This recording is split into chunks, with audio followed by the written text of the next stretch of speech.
Hey, before we get started and before we get too far into this unit, we need to define what a wave is. And so that's what I'm going to start out with on this particular video. The video shouldn't last real long. We'll move right through it here real quick. What is a wave? Very simple. A wave is a transfer of energy. Alright, that's what you need. When you think of a wave as a transfer of energy. It's transferring energy from one location to another. And it does this with no net transfer of mass. So you notice that when you had your slinky, when you sent a pulse down in the slinky, the slinky on your side didn't go from your side to the other side. The only thing that moved from your side to the other side was the energy of the wave. The physical coils on your side of the slinky didn't move to the other side of the slinky. When you create a wave in the water molecules next to you don't move from one side of the pool to the other side of the pool. Unless you splash, that's a little bit different. But when you create a wave, the water molecules themselves don't move from one side to the other side. The wave moves through the pool. Okay, and that's real important. I got a cold right now, so if you're hearing me sound a little different than normal, that's what I'm fighting right now. All right, when a baseball is thrown down a hallway, the kinetic energy of the ball also moves down.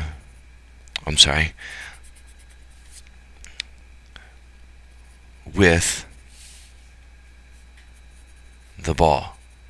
All right, I know we got Cub fans on the video here. Listen to it, and I know we mentioned baseball, and I know you instantly got confused. And so, if you need some help with that, you come and find me, and we'll work it out for you.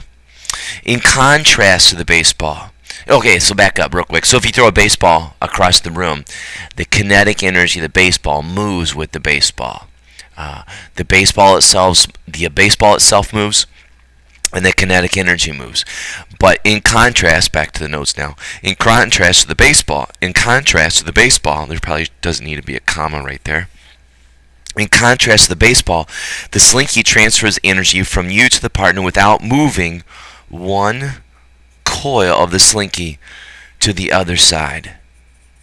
Okay, so the coils near you don't move to the other side. They may move back and forth in a little small motion, but they themselves don't move physically to the other side of the slinky. All right, medium. What's the medium? The medium is this. It's the material through which a wave can move. All right, and you name the material. Basically, waves can travel through it. Some waves require a medium. Not all waves, but some waves require a medium. Waves that require mediums include, well, you know it, slinky. Okay, slinky waves. You did that. Others, water waves. Okay, so water waves require mediums. That would be water. Okay, sound actually requires a medium. Sound travels through air. Okay, and that's why you're hearing my voice right now. Okay, so sound travels through air. And earthquakes. Last one. Okay, so earthquakes actually need a medium. Okay, they need physical ground to travel through. If there was no earth, there would be no earthquakes, which kind of makes some sense. All right, not all waves require a medium. For example, electromagnetic waves don't require a medium. Let's see, examples of electromagnetic waves include light. Okay, so light doesn't require a medium. Okay, it doesn't have to have air to travel through. It doesn't have to have glass to travel through. It doesn't have to have plastic to travel through. It can travel through the emptiness of space, which is what we're going to talk about in just a bit. Other examples of electromagnetic waves, radio. Okay, radio waves don't require medium. X-rays don't require medium.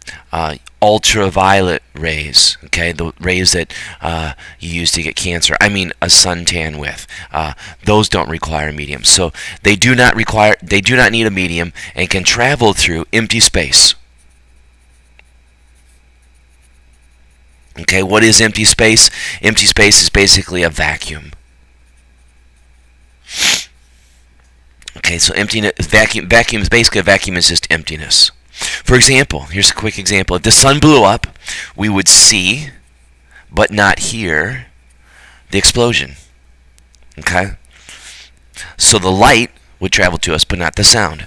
Because the sound, which requires a medium, cannot travel through the emptiness of space that exists between the sun and the earth. However, light, which does not require a medium, can travel through the vacuum of space between the sun and the earth. Okay, so something kind of interesting to think about. All right, we need to define transverse waves. You kind of did that in the investigation that you did just a little while ago, but now we're going to define it. So a transverse wave. This is a wave in which the motion of the medium is perpendicular.